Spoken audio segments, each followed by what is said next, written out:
Hello and welcome back to our next edition of our Journey to Financial Freedom. I am Sheila Wilkinson-Sanders, and in our last video we were talking about ways as an employee to increase your net worth. And so today in this video we're going to talk about ways as a self-employed person, as a person that owns their own business, which may be in addition to being an employee, ways that you can increase your worth.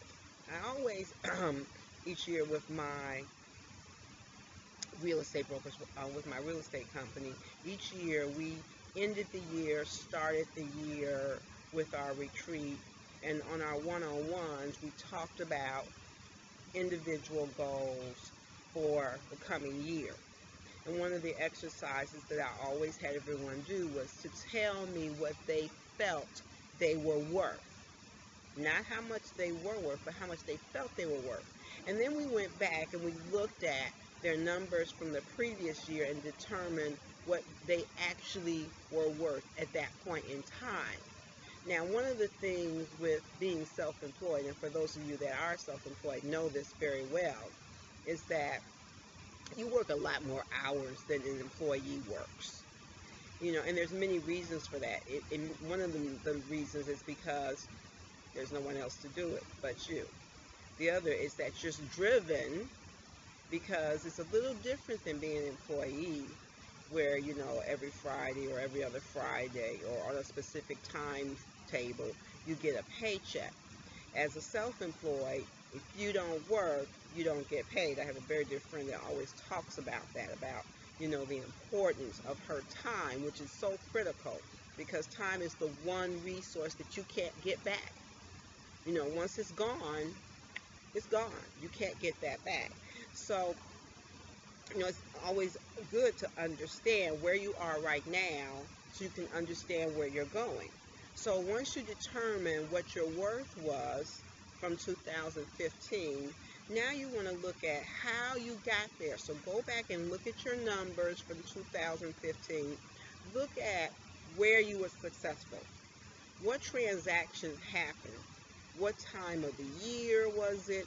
Was it something specific in your industry? Was there something specific in your area? Was it something specific with your brick and mortar? Was it something specific online that took place? Where were your biggest successes, and what was it that you did during those times to have those great successes? And then you want to be able to replicate that this year and put together your goals and your plans so that you can replicate those in 2016. The other thing, a big thing for being self-employed, is that you do try to do everything yourself because the thought process is that you can't afford to hire other people to do it. But one of the things that I learned very early on, and I had to prove to my realtors, was that you can't afford not to have some other resources. And the best way to do that is determine what you believe your worth is. And then everything that you do, go back to what I talked about in the first video about, the purchases over the Christmas holidays and determining how many hours it would take for you to pay for those purchases. Well, the same thing with a self-employed employee. Write down all the tasks that you do in a normal day. And then determine which of those tasks actually generate revenue. Now, many times what happens is the first time you look at it, you look at that list and you say, well, everything I do generates revenue. But did you actually get paid based on everything that you did? No, you didn't. So you determine which of those functions actually generated revenue coming in. And so you put them into different categories. It may be actual revenue generating. It may be accounting related. It may be marketing related. It may be administrative related. Some of it just may be management related. So you put them into different categories. And then what you need to determine is what the worth is of each of those categories. Now, obviously, the revenue category is worth the absolute most. And so the determination is that something that you do, or is that something that someone else does? And so the ones that are not worth as much, or that take you away from spending time on those categories that will generate revenue, are the categories where you want to find other resources to assist you. This was really, really hard for my realtors. But when we started going through it, they started to realize, oh my God, you're right.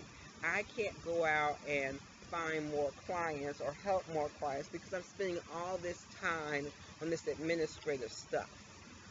And so we started off with sharing resources, okay? So maybe 2 or 3 of the realtors shared an administrative person that helped them with phone calls, with scheduling showings, and all of those things that, had to be done but weren't actually generating revenue. And that gave them time to speak to clients, to do marketing, to do prospecting, etc. And so let's say that they determined that their goal was to be worth $100 an hour.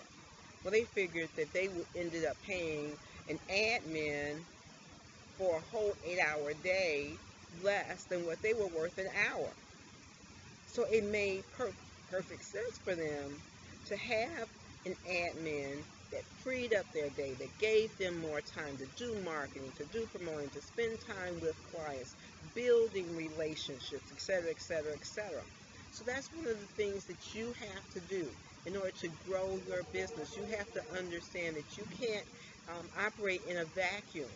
You have to have other resources helping you.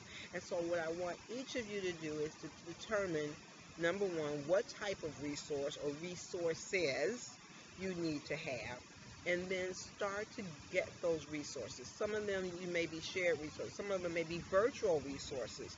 There are virtual resources out there, meaning like virtual admins, virtual marketing people. There are people, believe it or not, who do things better than you. And so you want to get those resources. You want to do your research, get bids from several different resources that can help you with those areas that you necessarily aren't the best in, and can free up your time so that you can do the things that are going to help you grow your business. I know when I first started in the business, I was working like 16-hour days, and I loved it. I was okay with it because I loved doing what I was doing, but I realized that I wasn't going to be able to grow in my business unless I grew those resources around me. So I started adding realtors to the business. I started adding administrators and marketing people. And I will say to you that one of the best things that I did was to have interns from colleges. And those were free resources, which was an awesome thing. People have to, in some situations, have a semester where they are working in an environment. And in some cases, they're allowed to get paid, and in many cases, they're not allowed to get paid.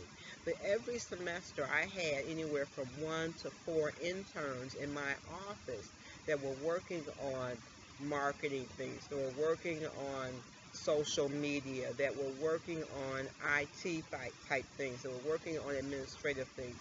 Free resources that were helping my business to grow. So you need to start thinking about those things. You need to start doing your research. You need to start working on that plan and putting that plan into action so that you can start to become financially free. I hope this was beneficial. I hope this was helpful. Remember to stay faithful. Remember to stay focused. Remember to stay committed. I'm Sheila Wilkinson-Sanders, and I hope you have a wonderfully supreme day.